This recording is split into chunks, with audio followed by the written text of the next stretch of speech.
So এই হচ্ছে final look. এটার মধ্যে দুধ দেওয়া হয়েছে, নারিকেল দেওয়া হয়েছে, তারপরে বাদাম দেওয়া হয়েছে।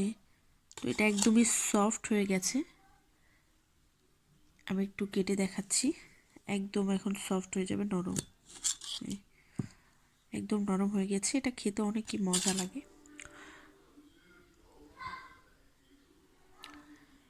এই তো, সবাই ভালো থাকবেন, সুস্থ থাকবেন। আমি এখন খাবো। আল্লাহ হাফিজ।